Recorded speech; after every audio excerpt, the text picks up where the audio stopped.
Pemirsa, keberhasilan pembangunan tidak semata-mata didukung anggaran memadai. Kekuatan menjunjung tinggi 4 pilar kebangsaan juga sangat berperan penting mensukseskan roda pembangunan. Demikian dikatakan calon gubernur Bali yang diusung PDI Perjuangan Provinsi Bali, Wayan Koster, saat sosialisasi 4 pilar kebangsaan kepada ratusan anggota Purna Paskibraka Indonesia Daerah Bali dan Paskibra sekolah dari seluruh Bali. Kehidupan masyarakat di Indonesia yang beragam, baik suku, agama, dan budaya, sejatinya menjadi perbedaan warna yang indah.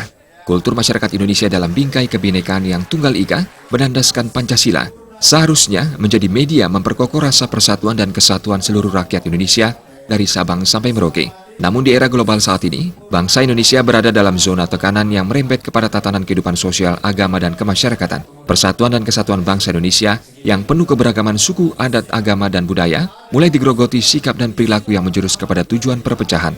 Untuk menguatkan kembali jati diri masyarakat Indonesia yang kuat memegang teguh asas-asas Pancasila, 4 pilar kebangsaan menjadi salah satu momentum yang tepat. Berangkat dari alasan itulah, Purna Paskibraka Indonesia Provinsi Bali menyelenggarakan sosialisasi 4 pilar berbangsa dan bernegara, yakni Pancasila, Undang-Undang Dasar Negara Republik Indonesia tahun 1945, Negara Kesatuan Republik Indonesia, dan Bhinneka Tunggal Ika yang dilaksanakan di Sekretariat DPD PDI Perjuangan Provinsi Bali.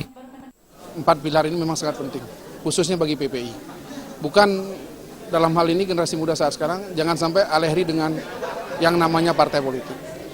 Maka daripada itu kami memberanikan diri untuk bekerja sama memohon agar adik-adik kami juga diberikan apa yang namanya materi 4 pilar kebangsaan itu. Karena bagi kami itu sangat penting sekali.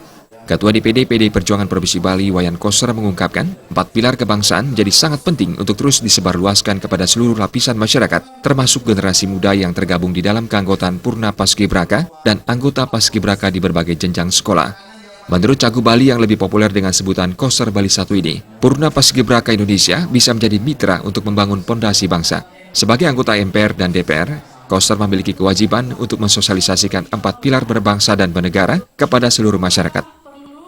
Dengan Purna Paskibraka ini 1 tahun minimum 2 kali. Kami akan upayakan lebih dari 2 kali. Karena ini sangat penting, karena Paskibraka sendiri, Purna Paskibraka ini kan anggotanya sudah 2.000 lebih. Belum lagi Paskibraka yang sedang aktif di sekolahnya, di SMA di seluruh Bali ini, saya kira itu satu jumlah yang besar yang bisa dijadikan motor penggerak untuk melaksanakan kegiatan-kegiatan dalam rangka penyuluhan, penyadaran agar narkoba itu tidak merasuk ke dunia anak-anak muda itu. Sosialisasi 4 pilar berbangsa dan bernegara menghadirkan pembicara Wayan Koster, Imade Arya Utama, Dekan Fakultas Hukum UNUD, dan Igusti Ngurah Kesuma Kelakan sebagai Wakil Ketua Bidang Pemenangan Pemilu DPD PDI Perjuangan Provinsi Bali. Tim Liputan Bali TV.